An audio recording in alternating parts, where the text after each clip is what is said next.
Hey guys, welcome back to day 2 of staying in Airbnb. So இன்றைக்கி itinerary என்னென்னா, என்னோடய mother in law வந்துட்டு பிரியாணி பண்ண போகிறாங்க.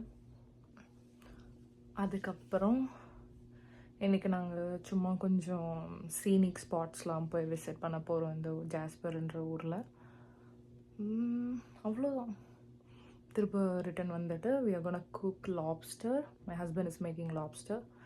And yeah, இன்னைக்கு ஈவினிங் அப்படியே ரொம்ப சில் பண்ணினேன், அப்படியே கேஷுவலாக we are gonna spend it in the Airbnb because இன்றைக்கி தான் லாஸ்ட் ஹோல் டே இங்கே இருக்கிறது.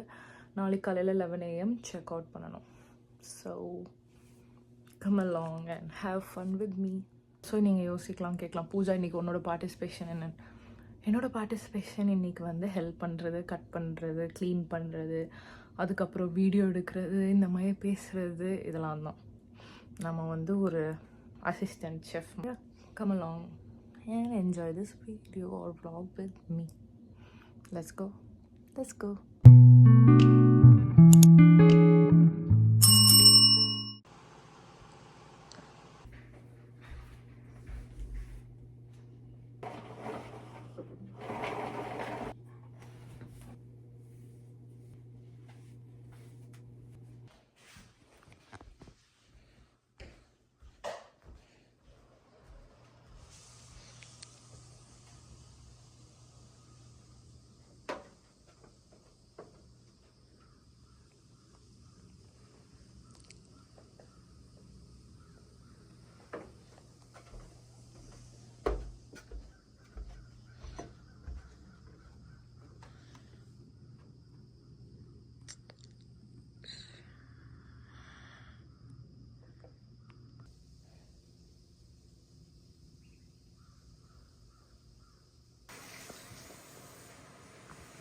ஸோ கேபினில் தான் ஃபஸ்ட் அண்ட் லாஸ்ட் ஹோல் டே.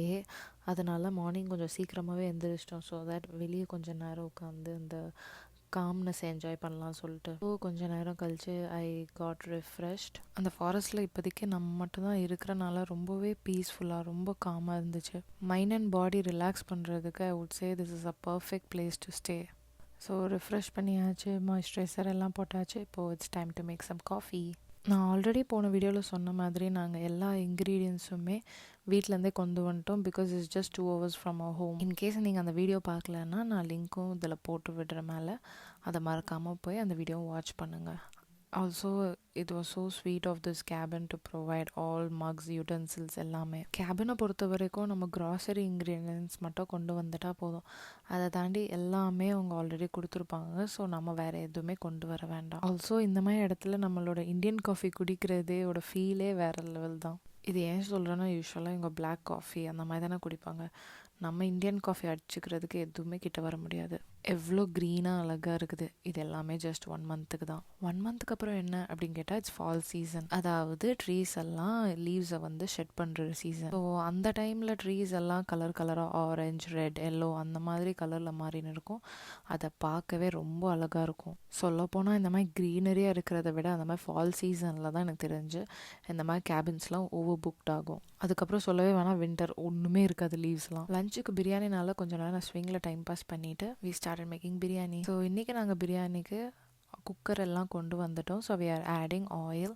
நீங்கள் பட்டர் இல்லை கீ ஆட் பண்ணிக்கலாம். Oil and butter or ghee நல்லா சூடானதுக்கப்புறம் நம்ம வந்து எல்லாம் பட்டை, கிராம்பு, லவங்கம், ஏலக்காய் எல்லாமே ஆட் பண்ணிக்கலாம். கொஞ்சம் சாட்டே பண்ணதுக்கப்புறம் ஸ்லைஸ்ட் ஆனியன்.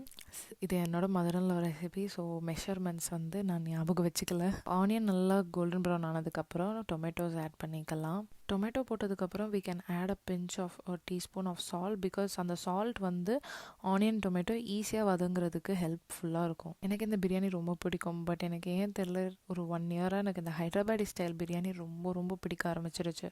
நீங்கள் ட்ரை பண்ணலன்னா அது கூட ட்ரை பண்ணுங்கள். டொமேட்டோ நல்லா வதங்கி வந்ததுக்கப்புறம் மின்ட் லீவ்ஸ் ஆட் பண்ணிக்கலாம். நல்லா நிறைய மின்ட் லீவ்ஸ் ஆட் பண்ணுங்கள், ஃப்ளேவர் சூப்பராக இருக்கும். அதுக்கப்புறம் we are adding மட்டன். எங்களுக்கு இங்கே ஃப்ரெஷ் ஹலால் சொல்லிட்டு ஒரு க்ராசரி ஸ்டோர் இருக்குது. அங்கே மட்டன், சிக்கன் எல்லாமே ஃப்ரெஷ்ஷாக கட் பண்ணி தருவாங்க. ஸோ அங்கேருந்தே வி காட் ஆல் தீஸ். கொஞ்சம் லைட்டாக சாட்டே பண்ணதுக்கப்புறம் எங்களோட சீக்ரெட் இன்க்ரீடியன்ட் நாங்கள் ஆட் பண்ணுறோம். அப்படி என்ன சீக்ரெட் கேட்டால் சொல்லலாமா? தெரியலையே. ஓகே சொல்கிறேன். ஒன்றுமே இல்லை, ஜிஞ்சர் கார்லிக் பேஸ்ட் கூட ரெட் சில்லி ஆட் பண்ணி அதெல்லாம் ஒரு பேஸ்ட்டாக சேர்த்து we added to the mutton. அதுக்கப்புறம் ஈஸி தான். ஆஸ் யூஷுவல் மட்டன் குக் ஆகிறதுக்கு விசில் வைக்கிற மாதிரி விசில் வச்சு எடுத்துடலாம். நாங்கள் இன்றைக்கி பிரியாணிக்கு சைடாக கோங்குரா சிக்கன் கூட பண்ணுறோம். அதுவும் ஈஸி தான். எப்படின்னு பார்க்கலாம். ஒரு பேனில் கொஞ்சம் ஆயில் ஆட் பண்ணினேன். அதுக்கப்புறம் குட்டி குட்டியாக டைஸ் பண்ண சிக்கன் பீசஸ். ஸோ ஃபஸ்ட் அந்த சிக்கன் கூட கொஞ்சம் டர்மரிக், அதுக்கப்புறம் ஜிஞ்சர் கார்லிக் பேஸ்ட் ஆட் பண்ணி கொஞ்சம் நல்லா சாட்டே பண்ணி வச்சுக்கலாம். ஆல்சோ கொஞ்சம் லிட்டில் பிட் ஆஃப் சால்ட் கூட. நான்லாம் குக்கிங்கில் ரொம்ப பெரிய எக்ஸ்பர்ட் கிடையாது. வெஜிடேரியன் அதுக்கப்புறம் பேக்கிங் ஐட்டம்ஸ்ன்னு சொன்னீங்கன்னா நான் நல்லாவே செமையாக பண்ணுவேன். ஆனால் நான் வெஜிடேரியன் வரப்போ நான் கொஞ்சம் பேக் ஆஃப் தான் ஆவேன். It is not that I don't cook well. அது என்னமோ நான்வெஜ்னாலே கொஞ்சம் ஹெசிடெண்ட்டாக இருக்கும் குக் பண்ணுறதுக்கு. ஸோ அந்த கோங்குரா சிக்கன் வந்து குக் ஆகிற டைமில் மட்டன் ஆல்சோ நல்லா குக் ஆக ஆரம்பிச்சிருச்சு. மட்டன் குக்காக வந்ததுக்கப்புறம் நாங்கள் வந்து இன்றைக்கி எங்கள் grill இருந்துச்சு.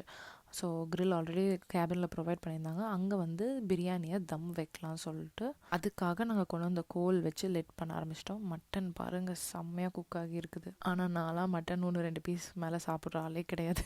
But still I love a good mutton biryani. நீ இந்த மாதிரி யாராச்சும் இருக்கிறீங்களா? ஸோ ஃபஸ்ட்டே கர்ட் ஆட் பண்ணியிருக்கணும். பட் நாங்கள் இந்த ஸ்டெப்பில் தான் கர்ட் ஆட் பண்ணுறோம். கர்ட் ஆட் பண்ணி நல்லா மிக்ஸ் பண்ணதுக்கப்புறம் அந்த கிரில்லில் வச்சுட்டு ஆல்ரெடி ஒரு 80% குக் ஆன ரைஸை வந்து போட்டு மிக்ஸ் பண்ணாமல் அப்படியே லேயர் பண்ணி வச்சு மூடி வச்சிட வேண்டியது தான். ஸோ இதை ஒரு 20 to 25 மினிட்ஸ் தம் வச்சிடலாம். ஆர் உங்களுக்கு எந்த கன்சிஸ்டன்சியில் இது குக் ஆகணுமோ. சொல்லப்போனால் உங்கள் பர்னரை பொறுத்து. அண்ட் வாவ், எவ்வளோ சூப்பராக குக் ஆகியிருக்கு பாரு. Back to the gongura chicken, அதை மறந்துடக்கூடாதுல்ல. ஒரு பேனில் ஆனியன், அதுக்கப்புறம் க்ரீன் சில்லி, அப்புறம் கோங்குரா லீவ்ஸ், டர்மரிக்கும் சால்ட்டும் ஆட் பண்ணி அந்த கோங்குரா லீவ்ஸ் கொஞ்சம் நல்லா வதங்கி வர வரைக்கும் குக் பண்ணிக்கலாம். அதுக்கப்புறம் ரொம்ப ஈஸிங்க. இந்த குக்காய் வந்த கோங்குராவை வந்துட்டு மிக்சியில் ஒரு கோர்ஸாக கிரைண்ட் பண்ணிக்கணும், அவ்வளோதான். அந்த கோர்ஸாக கிரைண்ட் பண்ண அந்த மிக்சரை வந்து சிக்கனில் போட்டு சாட்டே பண்ணி எடுத்துட்டா கோங்குரா சிக்கன் ரெடி. நான் கல்யாணம் முன்னாடிலாம் கோங்குரா வந்து சாப்பிட்ட மாதிரி எனக்கு ஐடியாவே இல்லை. இது மோர் ஆஃப் ஆந்திரா சைட் குக்கிங்கில். கல்யாணத்துக்கு அப்புறம் தான் இப்படி ஒன்று இருக்குன்னே நான் கண்டுபிடிச்சி ஐ ஸ்டார்டட் லவ்விங் இட். எனக்கு இந்த மாதிரி சிக்கனில் போடாமல் வெறுசாக கோங்குரா பச்சடி அப்படி கொடுத்தாலே பிரியாணிக்கு ஒரு எனிதிங் கூட நான் வச்சு சாப்பிடுவேன். எனக்கு இந்த மாதிரி புளிப்பாக எது இருந்தாலும் I love it. Oya, lunch ready. Biryani, gongura chicken and raita. நல்லா லன்ச் சாப்பிட்டுட்டு வெளியே போகிறதுக்கு நானும் ரெடி ஆக ஸ்டார்ட் பண்ணிட்டேன். நான் ஃபஸ்ட் என்னோடய ஃபுல் மேக்கப் ரொட்டீன் போடலாம் தான் நினச்சேன். அதுக்கப்புறம் சரி எதுக்கு உங்களை போர் அடிச்சிட்டுன்னு சொல்லிட்டு இதுதான் நான் ரெடி ஆனதுக்கப்புறம் உள்ள ஃபினிஷ்ட் லுக். இன்கேஸ் நீங்கள் வந்து என்னோடய ஃபுல் மேக்கப் ரொட்டீன் பார்க்கணும்னு நினச்சிங்கன்னா லெட் மீ நோ இந்த comments. I can either do another separate video. So ready ஆகிட்டு எங்கே போகிறோன்னா ஒரு சூப்பரான சீனிக் பாயிண்ட் போய் பார்க்குறதுக்கு தான் போகிறோம். ஆல்ரெடி நம்ம வந்து இருக்கிறது ஹில்ஸ் தான். ஆப்வியஸ்லி சீனிக் பாயிண்ட் ஹில்ஸில் சூப்பராக இருக்கும்ல. ஸோ அந்த பிளேஸுக்கு தான் போகிறோம். இது வந்து நம்ம ஸ்டே பண்ணியிருக்க கேபின்லேருந்து ஒரு 30 to 40 மினிட்ஸ்க்குள்ளே இருந்துச்சு. ட்ரைவே ரொம்ப சீனிக்காக தான் இருக்குது. அப்போ வியூ எவ்வளோ சீனிக்காக இருக்கும் பாருங்கள். ஸோ இதுதான் அந்த சீனிக் ஸ்பாட்.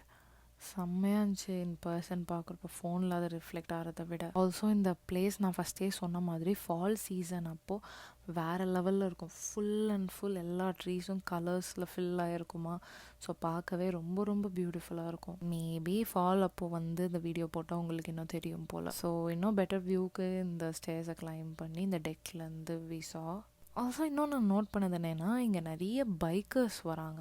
ஒரு கேங்காக ஃபுல்லாக பைக்கர்ஸ் வராங்க. அவங்க எல்லாமே கொஞ்சம் ஒரு late 60s R late 70s அந்த மாதிரி தான் இருக்கிறாங்க. அவங்களோட வேலையை என்னென்னா ரிட்டையர் ஆனோமா, நல்லா சேவிங்ஸ் வச்சுருப்போமா, ஜாலியாக லைஃப் என்ஜாய் பண்ணணும், சுற்றி பார்க்கணும், அவ்வளோதான். அவங்க குரூப் ஆஃப் ஃப்ரெண்ட்ஸ் எல்லாம் சேர்ந்து பைக்கில் கப்பலாக வருவாங்க.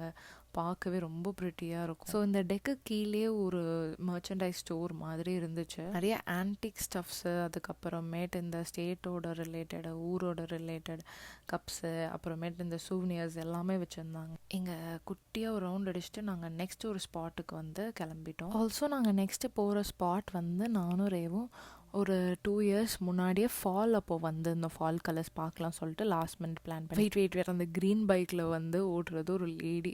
ஐயோ செம்ம மாசம் இருந்துச்சு அவங்க ஓட்டுறதை பார்க்குறதுக்கு. Okay, back to the story. So இந்த இடம் தான் நானும் ரேவும் ஒரு 2 years முன்னாடியே ஃபால் கலர்ஸ் பார்க்குறதுக்காக லாஸ்ட் மினிட்ல பிளான் பண்ணி வந்திருந்தோம். ஃபுல்லாக க்ரீனாக இருந்தது. அப்போ ஃபுல்லாக ஃபால் கலர்ஸோட செம்ம பியூட்டிஃபுல்லாக இருந்துச்சு.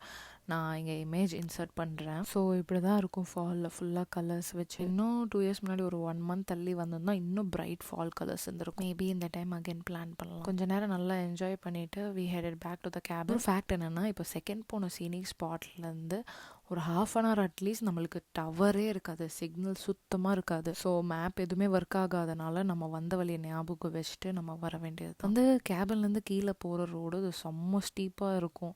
இதை வீடியோவில் அவ்வளோ ஜஸ்டிஸ் பண்ணல, நான் செம்ம ஸ்டீப் இருக்கும். அண்ட் ஈவினிங் ஆயிடுச்சு, ஈவினிங் லாப்ஸ்டர் பண்ணலாம்னு சொல்லிட்டு நாங்கள் லாப்ஸ்டர் ஆல்ரெடி ஃபஸ்ட்டே வாங்கிட்டு வந்துட்டோம். அதுக்கான ப்ரெப் கோயிங் ஆன். மத்தியானமே லாப்ஸ்டரை கட் பண்ணி க்ளீன் பண்ணி எல்லாம் எடுத்து வச்சிட்டோம். ஆனால் அந்த லாப்ஸ்டரை கட் பண்ணுறதுக்குள்ளே பாடுபட்டோம். Because is the first time like ஒரு ஹோல் லாப்ஸ்டர் டெய்ல் வாங்கி அதை கட் பண்ணுறதுக்கு. கொஞ்சம் கார்லிக், ஆனியன், டொமேட்டோ எல்லாம் டைஸ் பண்ணி வச்சுக்கிறேன். ஒரு பேனை வந்து ஹீட் பண்ணி வச்சுக்கலாம். And this is the cleaned lobster. நான் சொன்ன மாதிரி நாங்கள் ஒரு 4 டெய்ல்ஸ் தான் வாங்கியிருந்தோம். ஸோ அதோட இதுதான் இது.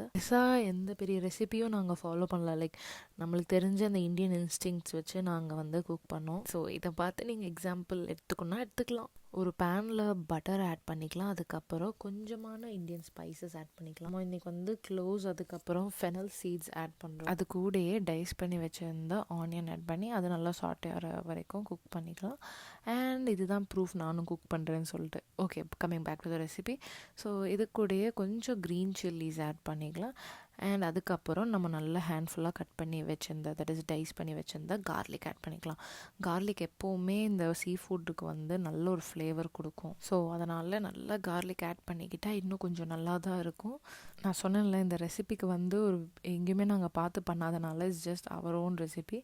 ஸோ இப்போ க்ரீன் ஆனியன்ஸ் கூட ஆட் பண்ணிவிட்டு நல்லா சாட்டே வந்ததுக்கப்புறம் நம்ம டைஸ் பண்ணி வச்சுருந்த கொஞ்சமாக டொமேட்டோ ஆட் பண்ணிவிட்டு அது நல்லா குக் ஆகிற வரைக்கும் கொஞ்சம் க்ளோஸ் பண்ணி குக் பண்ணிக்கலாம். And yes, turmeric and salt. அதை நான் மறந்துனே இருக்கேன், எனக்கு ஏன் தெரியலை.